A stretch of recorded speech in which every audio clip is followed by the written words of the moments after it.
नमस्कार। नमस्कार सभी को। ऐसा लग रहा है बरसों हो गए हैं। मेरे पास कई सवाल हैं इस बार। ज्यादातर को मैंने छांट दिया है और कई आपस में रिलेटेड हैं, तो आप एक से दूसरे का जवाब निकाल सकते हैं। तो हम शुरू करते हैं। सवाल है, दाजी, क्या विवाह आध्यात्मिक उन्नति के लिए जरूरी है? यदि किसी की विवाह योग्य उम्र निकल गई हो और उसने कभी विवाह नहीं किया, तो क्या ये उसके आध्यात्मिक उन्नति में बाधक है? देखिए, विवाह आपकी आध्यात्मिक उन्नति में बहुत योगदान दे सकता है और ये आप पर निर्भर है। ये एक अभिशाप भी हो सकता है। आप ब्रह्मचारी हो तो भी अपवाद स्वरूप आध्यात्मिक उन्नति कर सकते हैं। जैसे कस्तूरी बहन को बाबूजी ने सलाह दी थी विवाह न करने की। ये उनके प्रारब्ध में था, उनके संस्कारों की पोटली में था। उनके लिए विवाह जरूरी नहीं था।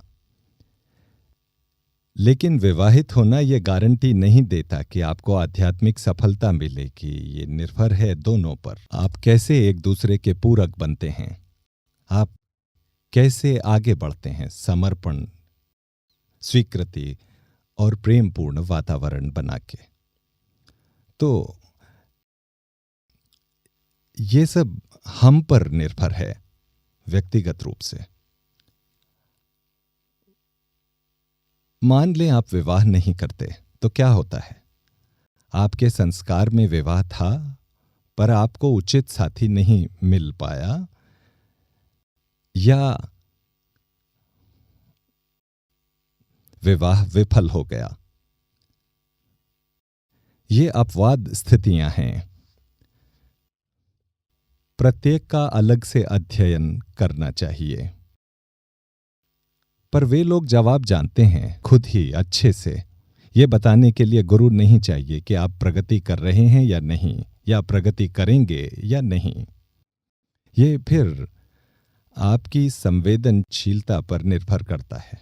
हम कहते हैं कि विवाह जरूरी है सामान्य रूप से, पर यदि आप आंकड़े देखें कितने विवाहित लोग आध्यात्मिक क्षेत्र में सफल हैं दुनियादारी के मामलों के अलावा। सोचिए, इस पे ध्यान करें और अपना जवाब खुद ढूंढें। आपको मदद मिलेगी सही निर्णय में। और यदि आप विवाहित हैं, अधिकतर हैं, यह आपको स्थिति के फिर से अवलोकन में मदद करेगा कि यह संबंध मेरे आध्यात्मिक जीवन में किस तरह सहायता कर सकता है। नंबर 2, दूसरा सवाल है, मैं अपने माता पिता से शांति से प्रसन्नतापूर्वक बातचीत नहीं कर पाता। या तो ये पूर्वाग्रहों से भरी होती है या निर्देश। क्या करें क्या नहीं, इस बारे में युवाओं को दाजी से कोई मार्गदर्शन मिल सकता है? ये काफी विवादास्पद चीजों की ओर ले जाने वाला है। मेरा जवाब शायद आपको पसंद नहीं आए। न तो उन माता पिता को और न ही युवाओं को जिन्होंने ये प्रश्न पूछा है। मुझे लगता है कहीं प्रशिक्षण में चूक हो गई है। युवा इतने जिद्दी क्यों हो गए हैं कि वो किसी भी कीमत पर पेरेंट्स की अवहेलना करना चाहते हैं? नहीं, मैं नहीं सुनूंगा। वो क्या है जिसने उन्हें इस हद तक ला दिया? यहां तक कि अच्छी बातें पेरेंट्स कहते हैं, बेटा तुम ध्यान क्यों नहीं करते, पर आप समझते नहीं। अक्सर माता पिता द्वारा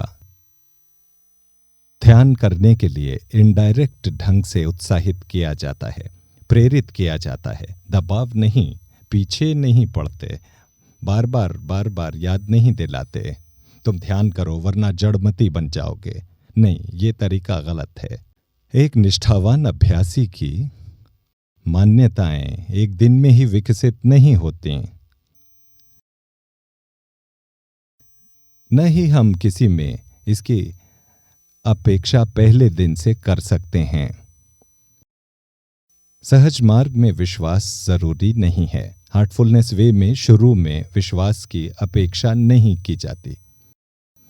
बाद में यह विकसित हो जाए अनुभव से तो बात अलग है। एक वैज्ञानिक की मानसिकता को देखते हैं। वो गुरुत्वाकर्षण में विश्वास करेगा या गुरुत्वाकर्षण का विरोध करेगा? उसके वैज्ञानिक प्रयोग इसे सिद्ध कर देंगे। लेकिन यदि वो कहे मैं गुरुत्वाकर्षण में विश्वास नहीं करता, तो वास्तविकता बदल नहीं जाएगी। आप विश्वास करें या न करें, सत्य नहीं बदलता। आपको गैलीलियो की परिस्थिति याद है? एक दस्तावेज पर दस्तखत के लिए पोप ने उन्हें विवश किया। इस पे साइन करो कि पृथ्वी सूर्य के चारों ओर नहीं घूमती, बल्कि असल में सूर्य पृथ्वी की परिक्रमा करता है, हेलियोसेंट्रिक। गैलीलियो ने कहा साइन तो मैं कर दूंगा, आप जिस पे कहेंगे मैं उस पे साइन कर दूंगा, पर सच नहीं बदलेगा। मेरा जो मानना है उससे सच नहीं बदलने वाला। पृथ्वी सूर्य के चक्कर लगाती रहेगी। ईसाइयत इस मान्यता के बहुत खिलाफ थी, क्योंकि बाइबल में लिखा है स्पष्ट कि सूर्य पृथ्वी की परिक्रमा करता है। गैलीलियो ने इसका विरोध किया, जिससे धर्म के आधार को धक्का लगा। क्योंकि यदि आप बाइबल की एक बात को गलत सिद्ध करें तो दूसरी बातें भी गलत सिद्ध की जा सकती हैं। फिर धर्म का क्या होगा? आध्यात्मिकता को आज काफी संदेह से देखा जाता है, खासकर युवाओं द्वारा। मैं उन्हें दोष नहीं देता, बिल्कुल दोष नहीं देता, क्योंकि पेरेंट्स हालांकि उनके शुभचिंतक हैं, पर दबाव डालते हैं। दबाव, ऐसा करो वैसा करो वरना जीवन बर्बाद हो जाएगा। वो ऐसा कहते हैं प्रेमवश। वे सुनिश्चित करना चाहते हैं कि आप सही मार्ग पर चलें। उन्होंने इसका अनुभव किया है और उनका इस पर विश्वास है। ध्यान के बाद मैं अगले सवाल पर आऊंगा। ये पत्र जो आध्यात्मिकता के निष्ठावान जिज्ञासु का है, मैं पक्का अभ्यासी नहीं कहूंगा, पर एक बच्चे का सवाल है जो रूढ़िवादी अभ्यासी परिवार का है। सवाल ये है, क्या ये मान्यताएं हैं जो आपको अनुभव देती हैं या वास्तविक अनुभव आप में विश्वास उत्पन्न करता है? आप खुद से प्रश्न पूछ सकते हैं। मान लें मैं किसी दृष्टिकोण को नहीं मानता, आध्यात्मिकता या कोई वैज्ञानिक प्रयोग में विश्वास नहीं करता। मान ले मेरा गुरुत्वाकर्षण पर विश्वास नहीं। मेरे विश्वास से क्या हो जाएगा? क्या वास्तविकता बदल जाएगी? मान ले मैं सूरज के अस्तित्व में विश्वास नहीं करता, तारों के अस्तित्व पर विश्वास नहीं करता। दिन में वे दिखाई नहीं देते, गायब हो जाते हैं, पर वे वहीं होते हैं। तब क्या आप कहेंगे कि ये मेरी मान्यता है? बिल्कुल नहीं। तो चाहे आप विश्वास करें या नहीं, बल्कि विश्वास नहीं करना भी एक विश्वास है कि मैं नहीं मानता। और ये अविश्वास और शंका हमें कहां ले जाएगी? हम सभी सामाजिक प्राणी हैं। पहले एक सवाल विवाह के बारे में था। आप कैसे पसंद करेंगे? आप कैसे चुनेंगे अपना साथी?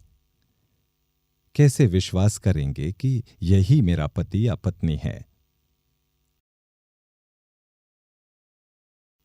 कहीं तो शुरू करना होगा। मान ले आप विश्वास से शुरू नहीं करते, क्या नतीजा होगा? या विश्वास को छोड़ें, आप तटस्थ रहें। साइंस की अप्रोच पर कौन सा बेहतर है? ऐसे ही जब आप कहें मैं ध्यान करता हूं तब मुझे ट्रांसमिशन महसूस होता है या नहीं, या ये मेरे माता पिता का कहना है कि जब तुम ध्यान के लिए बैठोगे तो मालिक तुम्हें प्राणाहुति देंगे और तुम्हें शांति का अनुभव होगा। ये उनका भरोसा है, आपको पहले ही बता दिया गया है, ये सब अनुभव होना चाहिए।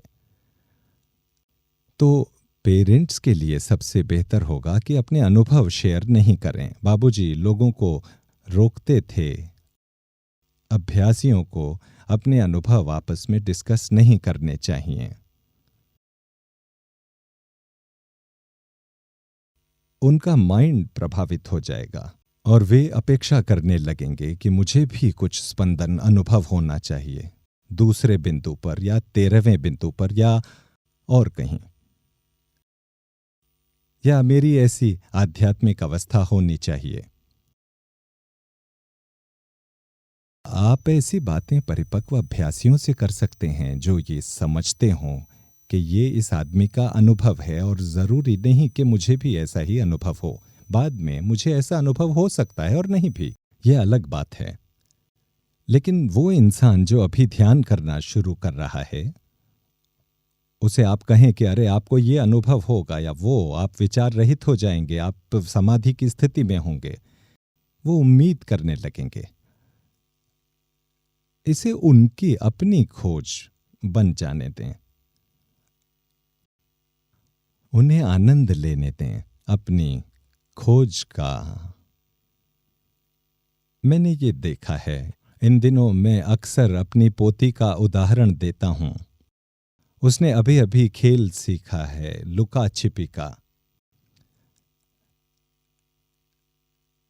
यदि कन्नन उसे बताते हैं, देखो देखो देखो देवकी, दादा यहां छिपे हैं, तो वो अपसेट हो जाती है,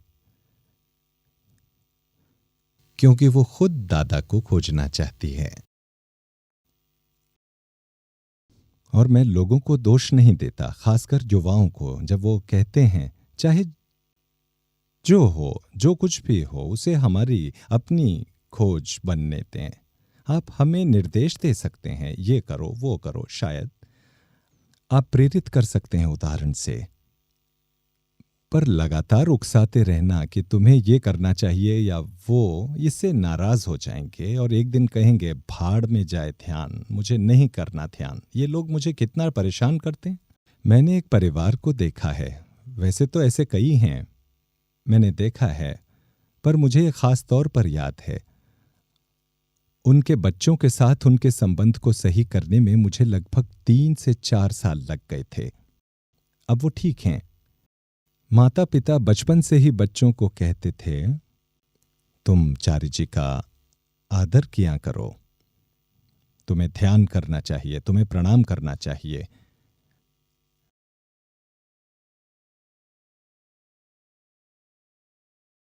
जब आश्रम जाओ तो उनके आसपास ही रहो, कहीं और मत जाओ।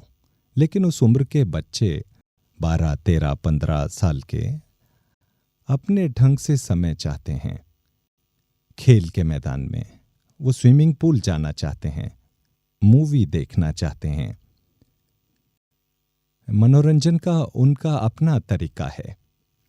ये बहुत जल्दी है उन्हें सताने जैसा, उन्हें विवश करना, किसी के पास बैठने के लिए जो वो नहीं चाहते। दबाव मत डालिए।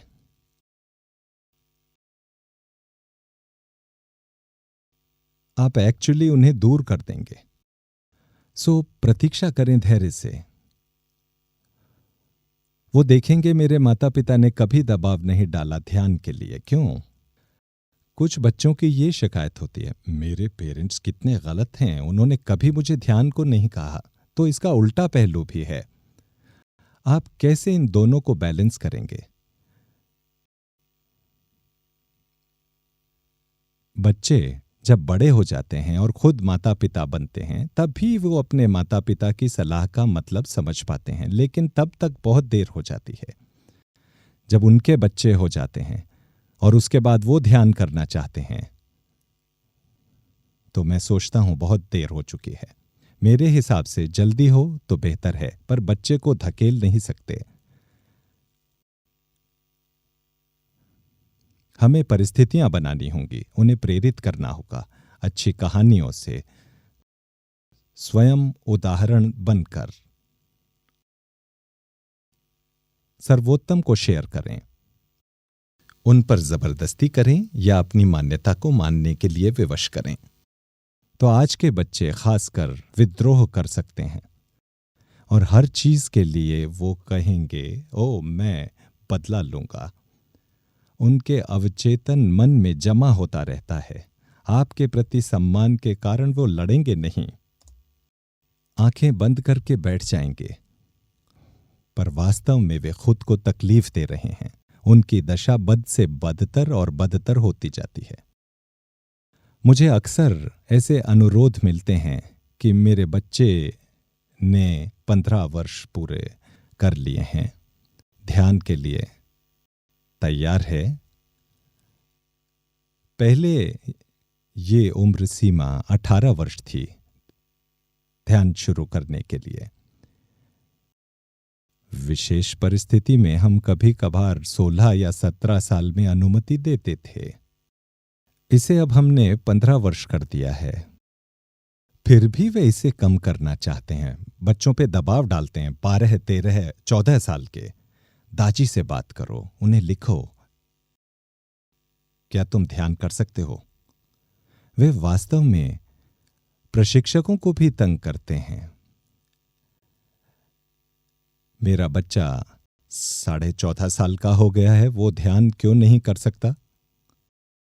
ये दुखद स्थिति है। ये दकियानूसी या तालिबानिज्म, मैं इन्हें कहता हूं सहज मार्ग तालिबान्स, ये काम नहीं करेगा।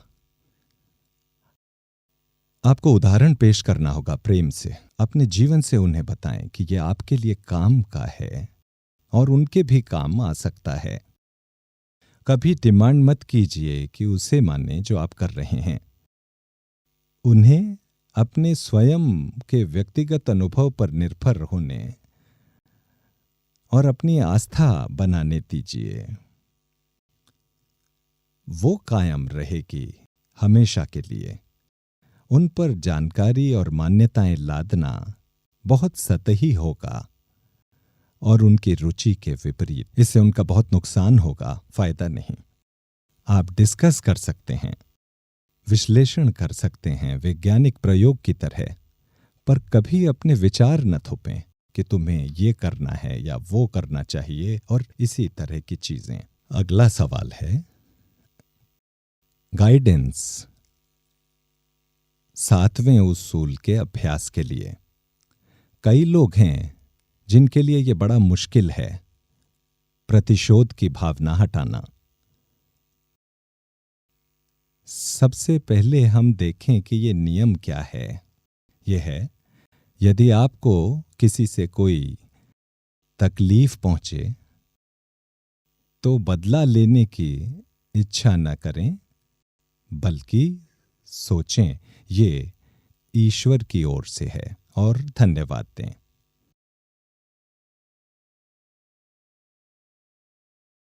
किसी को दुख देने में किसी को मजा नहीं आता। अधिकांश परिस्थितियों में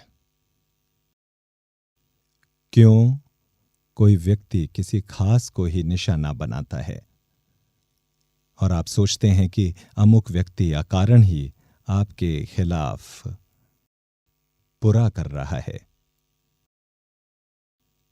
इस पर चिंतन करें, इसका मूल कारण खोजें। ज्यादातर परिस्थितियों में इसका कारण आप खुद ही होंगे। आपने कुछ ऐसा कभी कहीं किया है जो आपको अब तंग कर रहा है, और यदि ऐसा न भी हो, कोई व्यक्ति जानबूझकर ये कर रहा हो, तब यदि आप में मैच्योरिटी नहीं है इसे समझने की, तो किसी की बात दिलासा नहीं देगी और आप बदला लेना चाहेंगे। या तो आप में इतनी मैच्योरिटी है कि आप प्रतिक्रिया न करें, या नहीं है। किसी की बातें या समझदारी मदद नहीं करेगी, लेकिन कुछ सीखा जा सकता है दूसरों की समझदारी से। बाबूजी कहते थे, यदि आप प्रतिशोधी हो जाएं तो क्या होता है? आपको लगता है ये चेन रिएक्शन फिर से आपको तकलीफ नहीं देगा? तो जो हुआ उसके लिए फिर से प्रतिक्रिया करने से ये सिर्फ बढ़ता है और ये एक दूसरे का विनाश कर देगा। इसलिए बेहतर है आप इसे रोक दें किसी तरह और इससे कुछ सीखें। एक ईमेल है, मेरे विचार से वो कहती हैं, ध्यान करने से दिल और दिमाग की दशा बदल जाती है और आंतरिक शांति, आत्म तुष्टि और सुख का अनुभव होता है। हार्टफुलनेस के अभ्यास में हम ये प्राणाहुति के कारण अनुभव करते हैं। इसके विपरीत मुझे लगता है कि व्यक्ति के अपने विश्वास के कारण उसे ये अनुभव होता है कि उसमें ऊर्जा का प्रवाह हो रहा है और ये दृढ़ विश्वास ही उसे शांति देता है। यह हमारी मनोदशा है जो हमें शांति देती है। यदि हमें विश्वास है कि हम सुखी हैं तो हमें कोई दुखी नहीं कर सकता। मैं यहाँ बाबूजी के जीवन पर आधारित फिल्म का संदर्भ देना चाहूंगी जिसमें एक वृद्ध व्यक्ति एक ऐसे प्रशिक्षक से प्राणाहुति अनुभव करता है जो समय को उंगलियों पर गिन रहा था ताकि वो दैट्स ऑल कह सके। अंत में बाबूजी कहते हैं कि प्राणाहुति हमेशा गुरु से आती है, माध्यम चाहे कोई भी हो, पर मुझे लगता है ये एक मान्यता है। तो एक प्रयोग करते हैं, अपने 7 विश्वास योग्य मित्रों को चुनें या सिर्फ 6 ले लें, उन्हें 3-3 के 2 ग्रुप में बांट लें। एक प्रयोग करिए, सिर्फ एक प्रयोग 20 मिनट के लिए। 3 लोग ध्यान के लिए बैठें प्रिसेप्टर के साथ और अन्य 3 अपने आप ध्यान करें। प्रशिक्षक इसलिए कि हम मानते हैं कि वो प्राणाहुति देगा। अन्य 3 प्राणाहुति प्राप्त नहीं करेंगे। मैं आपको वैज्ञानिक दृष्टिकोण दे रहा हूं संपूर्ण प्रक्रिया के लिए। फार्मा उद्योग में वे नई दवा की खोज कैसे करते हैं? मान ले उन्होंने नया अणु खोजा जो तुरंत बुखार कम कर देता है, या आज के जमाने में आधुनिक महामारी कोविड-19।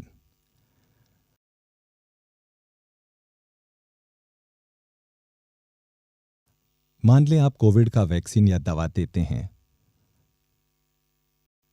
50 लोगों को और अन्य 50 को ये नहीं दिया जाता, तो आप इसका प्रभाव देख सकते हैं। वे 50 जिन्हें दवा दी गई है, यदि वो ठीक होते हैं और दोबारा प्रभावित नहीं होता तो आप कह सकते हैं कि हाँ, ये दवा काम कर रही है। आपको मान्यता की जरूरत नहीं जब कोई चीज काम करे।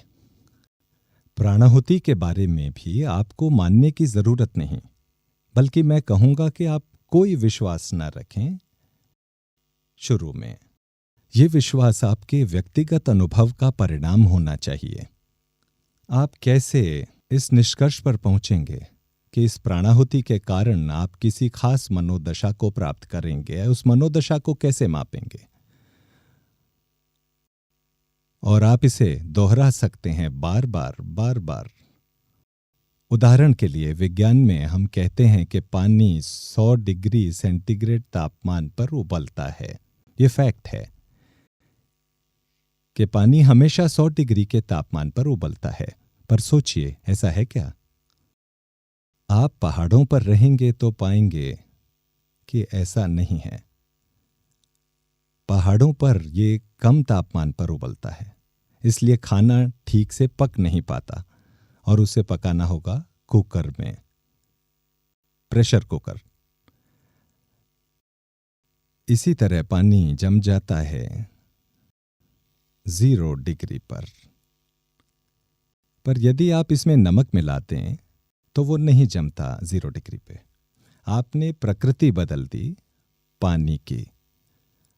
पानी के अणुओं को ऊंचाई पर लाकर जहां कम वायुमंडलीय दबाव है, आपने उसके गुणों को बदल दिया है पानी में नमक मिलाकर।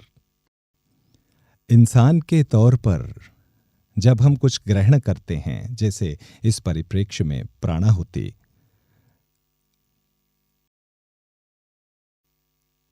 तो अधिकतर मैं कहूंगा 99% मुझे हल्कापन महसूस होगा, शांति महसूस होगी हर इंडिविजुअल सिटिंग के बाद। चाहे मुझे बहुत से विचार आएं या समाधि की दशा हो, पर अंतिम परिणाम अलग होगा। हर बार मुझे हल्कापन महसूस होगा बिना अपवाद के। आप ये प्रयोग कर सकते हैं कि वे 3 लोग जिन्हें प्राणाहुति मिली है हल्का अनुभव करते हैं या नहीं। यदि आप लोगों को बढ़ाना चाहें, माने पार्टिसिपेंट्स को बढ़ा लें, 1 दर्जन, 2 दर्जन, 3 दर्जन, परख लें बार बार। मैंने ये उदाहरण क्यों दिया पानी के 100 डिग्री पर उबलने और पहाड़ों पर 100 डिग्री पर न उबलने का, और नमक मिलाने पर 0 डिग्री पर न जमने का? क्योंकि वही पानी अब अलग हो गया है, इसकी प्रकृति अलग हो गई है, अलग वातावरण में। हम भी ऐसे ही हैं। मान लें कि आपका अपने पेरेंट्स से झगड़ा हो गया और बाद में आप प्रिसेप्टर के पास जाते हैं। मेरे माता पिता मुझे वो पसंद नहीं, मेरी हर बात में दखल देते हैं, कोई आज़ादी नहीं देते। आप गुस्से से जाते हैं और आपको ध्यान करना है।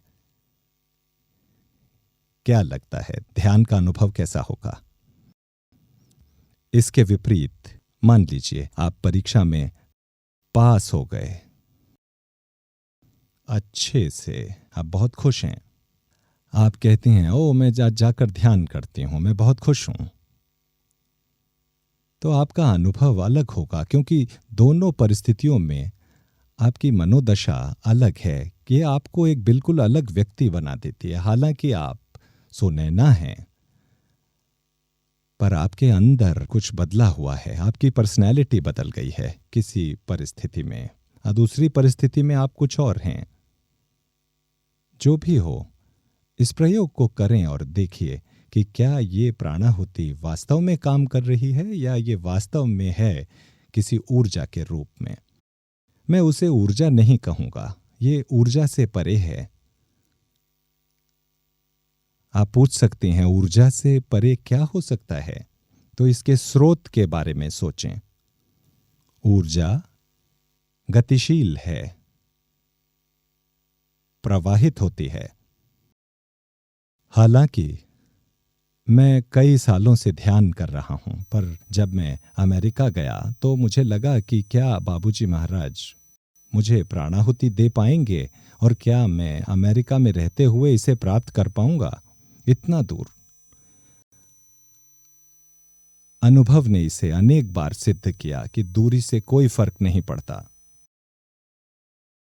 मैंने ये भी ट्राई किया कि समय से भी कोई फर्क नहीं पड़ता। मान लें मैं ट्रांसमिट करूं एक विचार के साथ कि अमुक व्यक्ति आज से 10 साल बाद प्राणाहुति प्राप्त करेगा, तो ऐसा होगा। यह आपकी योग्यता पर निर्भर करेगा।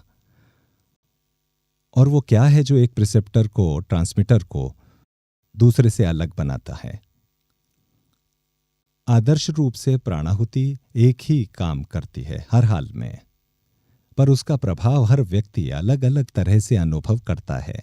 फिर से वातावरण, आप जिस प्रशिक्षक के साथ बैठे हों जो ज्यादा ग्रहणशील हो, जो स्वागत करे, ज्यादा सहानुभूतिपूर्ण हो, करुणापूर्ण हो, आप उससे शेयर करते हैं, आपका दिल खुल जाता है। आप कहते हैं वाह सिटिंग बहुत अच्छी थी। आप दूसरे प्रिसेप्टर के पास जाते हैं जो सख्त है, अनुशासन चाहते हैं। आप कहते हैं हे भगवान मुझे अब इन प्रिसेप्टर के साथ बैठना है, तो आपका दिल मानो बंद सा हो जाता है। तो यहां आपका अनुभव अलग होगा। यह हम पर निर्भर करता है। प्रिसेप्टर आध्यात्मिक स्तर पर मालिक के निकट हो सकते हैं और नहीं भी, जब आप आध्यात्मिक निकटता को कंपेयर करते हैं। कोई फर्क नहीं है, हर स्थिति में वो वाहक का काम करते हैं। वे प्राणाहुति संप्रेषित करते हैं, वे उसे स्रोत से प्राप्त करते हैं और संचरित करते हैं। लेकिन सिनेरियो बदल सकता है यदि प्रशिक्षक मालिक में लय हो जाए, उसकी चेतना मालिक की चेतना में विलीन हो जाए, तो वो वाहक नहीं रहता, बल्कि वो खुद स्रोत हो जाता है, मास्टर की तरह काम करता है। आप भी ट्रांसमिट कर सकती हैं। कोशिश कीजिए क्रोध ट्रांसमिट करने की, अपने दोस्तों को, माता पिता को। कोशिश करें प्रेम ट्रांसमिट करने की। कुछ करने की जरूरत नहीं, बस क्रोधित हो जाएं और देखें क्या होता है। इसी तरह ज्यादा लविंग हो जाएं, देखें क्या होता है आपके चारों ओर। तो जब हम उस दिव्य सत्व से सराबोर होते हैं, स्मरण में होते हैं, उसमें डूबे होते हैं, इसी तरह की चीजें होती हैं आपके चारों ओर। इस बारे में एक कहानी है गुरजेफ की। रशियन क्रांति के समय उन्हें भाग जाना पड़ा था रशिया से। उनके कई शिष्य थे और वो नहीं चाहते थे कि उन्हें सूली पर चढ़ा दिया जाए, क्योंकि ये एक तरह का आध्यात्मिक आंदोलन था। उनके एक शिष्य बेनेट ने रशिया से भागने में उनकी मदद की। अंततः वो पहुंच गए फ्रांस। बेनेट एक बार आकर उनसे मिला। वो अक्सर उनसे मिलने आता था एक्चुअली, पर उस दिन वो बहुत थका था, मृतप्राय। तो गुरजेफ ने स्नेहपूर्वक उसे गले लगा लिया, उसके कंधे थपथपाए, शांत किया और ट्रांसमिट किया। कुछ ही समय में बेनेट की स्थिति में सुधार आया और वो ठीक हो गया। जब कोई आपसे प्रेम से बात करता है, आपका मूड चेंज हो जाता है।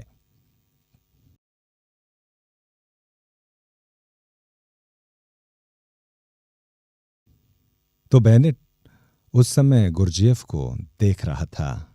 जब वो आया था तो उसने देखा था गुरजेफ ऊर्जा और उत्साह से लबालब थे, पर अपनी ऊर्जा बेनेट को अंतरित करने के बाद बिल्कुल थक गए थे। गुरजेफ मृतप्राय हो गए थे। पर वो बेनेट से बोले, फिक्र मत करो, मुझे 10 मिनट दो, मैं पहले जैसा हो जाऊंगा। ऐसा नहीं होता प्रिसेप्टर्स के साथ या हार्टफुलनेस के प्रशिक्षकों के साथ। वो ऊर्जा को खो नहीं देते, क्योंकि वो लगातार बहती रहती है, क्योंकि वो जुड़े रहते हैं स्रोत से। आप भी ट्रांसमिट कर सकती हैं। आप किसी अजनबी को ट्रांसमिट कर सकती हैं, उसे बताए बगैर, और उससे पूछें बाद में कैसा लगा। जब भी आपको इसका अवसर मिले, आमने सामने या फिर दूरी से, उन्हें मत बताएं कि आप उन्हें ट्रांसमिट कर रही हैं। अपने किसी रिश्तेदार पर ट्राई करें जब आप प्रिसेप्टर बन जाएं। उन्हें सिटिंग दें बिना बताए और देखिए क्या होता है उन्हें। तो आप हर तरह के प्रयोग के परे जा रही हैं। आप उन्हें पहले तो बता नहीं रही, तो इसमें बिलीफ सिस्टम का भी दखल नहीं रहा। आप उन्हें आज ट्रांसमिट आज कर रही हैं और रिजल्ट की अपेक्षा 2 दिन बाद कर रही हैं। आप इच्छा करें, संकल्प लें कि इस व्यक्ति में ऐसा प्रभाव उत्पन्न हो 2 दिन बाद। यह होगा 2 दिन बाद। प्रशिक्षक के तौर पर हर स्थिति आपके नियंत्रण में है, पर क्या दूसरा व्यक्ति इस पर विश्वास करे? जरूरी नहीं। अपने अनुभव से सीख जाएंगे। ये बढ़ेगा विश्वास से आस्था की ओर। तो अंधविश्वास की कोई जगह नहीं है सहज मार्ग या हार्टफुलनेस वे में। मान्यता की कोई जगह नहीं, अंधविश्वास की भी कोई जगह नहीं, तो प्रेम कैसे होगा?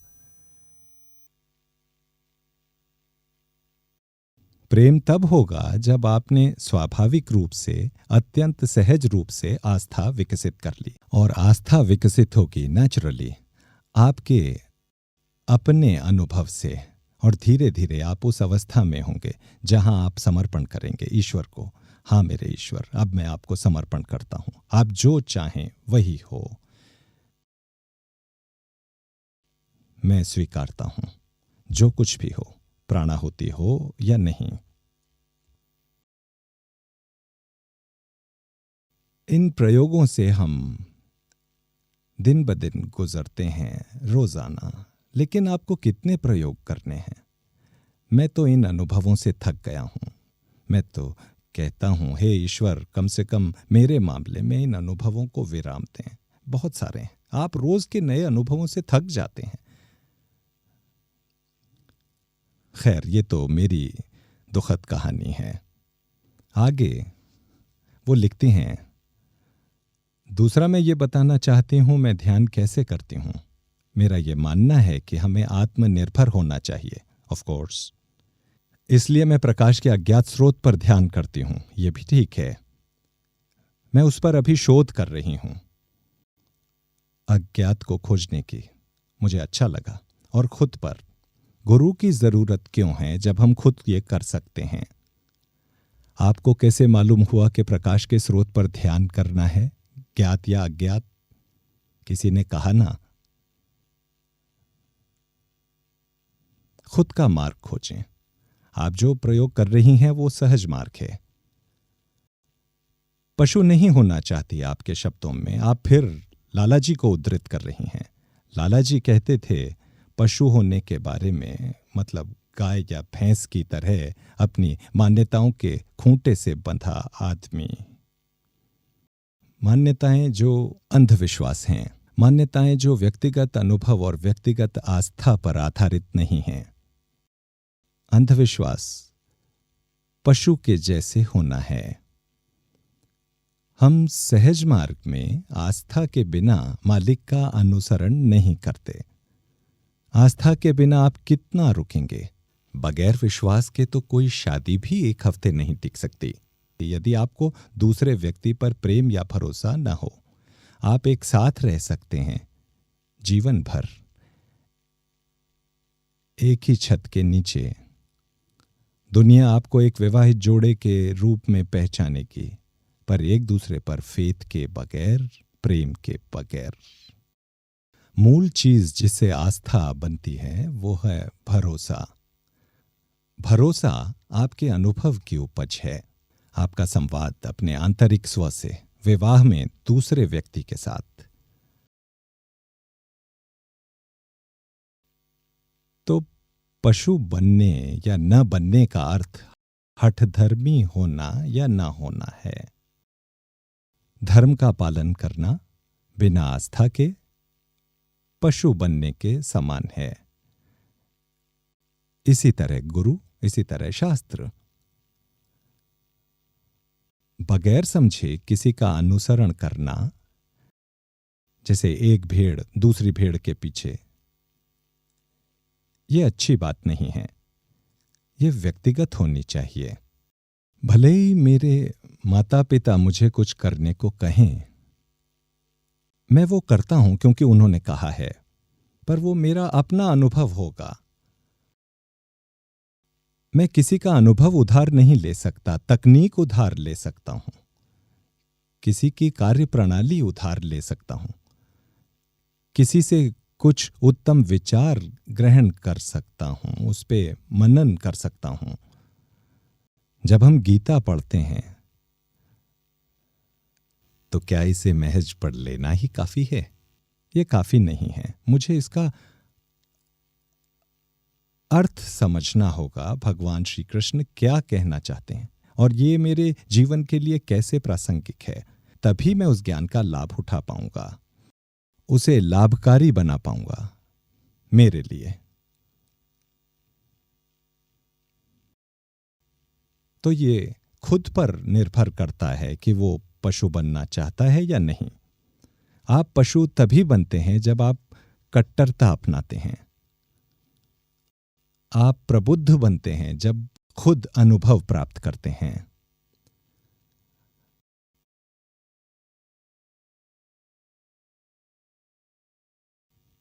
असल में कोई भी ट्रांसमिट कर सकता है। एक फूल भी सुगंध ट्रांसमिट करता है, हालांकि उसके पास दिमाग नहीं है। इंसान के पास दिल है, दिमाग है।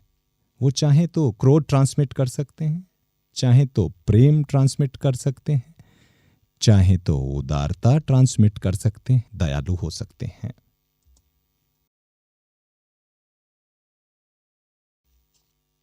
आज के युवाओं का जब अपने माता पिता से मतभेद हो तो उन्हें अपने जीवन को फास्ट फॉरवर्ड करना चाहिए।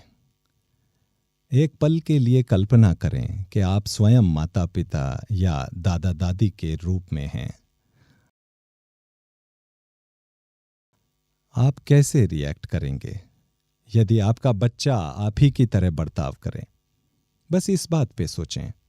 जवाब मुझे मत दीजिए, अपने पेरेंट्स को नहीं। आपको कैसा लगेगा? आप अपने दिल से बच्चों को जो कहना चाहते हैं वो आप कैसे कहेंगे?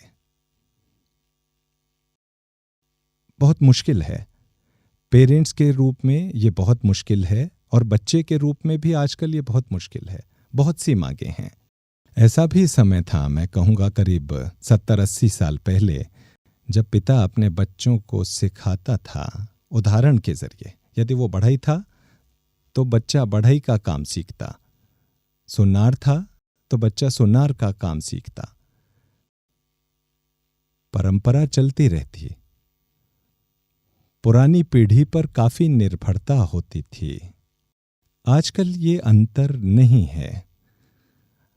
आज के बच्चे कहीं आगे हैं, श्रेष्ठ हैं शिक्षा में, सूचनाएं इकट्ठी करने में। ज्यादा समझदार हों जरूरी नहीं। सूचनाएं इकट्ठी करके वे सोचते हैं कि वो बेहतर हैं अपने पेरेंट्स से। हाँ, जहां तक सूचना की बात है, पर जहां अनुभव और विवेक की बात है, हमें सोचना पड़ेगा। हम ज्ञान का उपयोग कैसे करें? क्या ये मुझे अहंकारी बनाता है? तब परेशानी है। एक आदमी, उदाहरण के लिए, मैं बड़ा ड्रामा और विवाद देखता हूं एलोपैथिक डॉक्टर में और बेटे में। वो भी एलोपैथिक डॉक्टर है। पिताजी शायद 1974-75 में डॉक्टर बने थे और बेटे ने अभी अभी पढ़ाई की है। उसे निश्चित ही ज्यादा जानकारी होगी, उसे नए सर्जिकल प्रोसीजर पता होंगे, ज्ञान का नया क्षेत्र। लेकिन पिता में कम ज्ञान, कम सूचना, कम तकनीक के साथ अलग ही खूबी है एक फिजिशियन के रूप में। सद्व्यवहार किसी तरह ज्ञान की कमी को पूरा कर देता है। पुरानी पीढ़ी के डॉक्टर कहीं अधिक सहानुभूतिपूर्ण होते हैं। कोशिश करके पता करिए। ज्ञान लोगों को अहंकारी बनाता है। सोचिए, अहंकार के साथ प्रेम कितने समय टिक पाएगा? नहीं होगा। सहानुभूति रहेगी? नहीं रह सकती। तो ज्ञान के साथ यदि मैं करुणा को जोड़ दूं तो यह ज्ञान ज्यादा, यूं कहें, कारगर हो जाता है। लोग आपके पास बार बार आएंगे क्योंकि एक फिजिशियन के तौर पर आपको ज्ञान तो है ही, आप में सहानुभूति भी है। आप बेहतर डॉक्टर बन जाते हैं। एनीवे, उनकी तीसरी बात है, मैं कहना चाहती हूं, वैश्विक प्रार्थना किस लिए है? ओके, मुझे बताया गया है उन 15 मिनटों में हम सोचते हैं संसार के सभी लोग हमारे भाई और बहन हैं। ये सोचने के लिए हमें खास 15 मिनट क्यों चाहिए? हमारा दिल इसे मानता है। ये मानवता ही है जो हमारे दिल में है। सिर्फ 15 मिनट ही क्यों? ये शुरुआत है, एक शुरुआत, एक जागरूक शुरुआत, सजग मन के साथ, और फिर उसे प्रसारित होने दें अपने क्षण प्रतिक्षण के अनुभव और क्षण प्रतिक्षण का जीवन। जब मैं आधा घंटे ध्यान करता हूं, क्या इसका मतलब है कि 24 में से बाकी 23.5 घंटे में ध्यान में नहीं रहूंगा? आधे घंटे का ध्यान मुझे ध्यानमय बनाता है ताकि इस दशा को हम बनाए रख सकें बाकी समय में। जब मैं 15 मिनट के लिए प्रार्थना करता हूं सोने से पहले, जब मेरा अवचेतन मन भी साथ होता है, मैं ज्यादा प्रार्थनामय हो जाता हूं और धीरे धीरे मेरा स्वभाव प्रार्थनामयी हो जाता है। तो भले ही मैं आधा घंटे के लिए ध्यान करता हूं या प्रार्थना करता हूं 10-15 मिनट के लिए, कभी सिर्फ 2 मिनट, पर यह काफी है मुझ में वो दशा शुरू करने के लिए प्रार्थनामयी, जो जारी रहती है, जो मुझसे जुड़ी रहती है इन 15 मिनट के बाद भी। मुझे उसे पाना है। या मैं आपको एक अजीब सा उदाहरण देता हूं, आपको हंसी आ जाएगी। मान लें आपकी शादी हो गई, आप पति को किस करती हैं एक बार, अच्छी बात है, पर एक बार ही क्यों? आप अपने होठ उनके होठों से 24 घंटे चिपकाकर क्यों नहीं रखती हैं अगर इतना अच्छा है? ये एक प्रेम का कार्य है। 24 घंटे फिजिकली चिपके रहने की जरूरत नहीं है। इसी तरह प्रार्थना और ध्यान आंखें बंद करने की 15 मिनट या आधा घंटे की भौतिक क्रिया नहीं बने। आंखें खोलें तो ध्यानमय दशा और प्रार्थनापूर्ण स्थिति जारी रहे।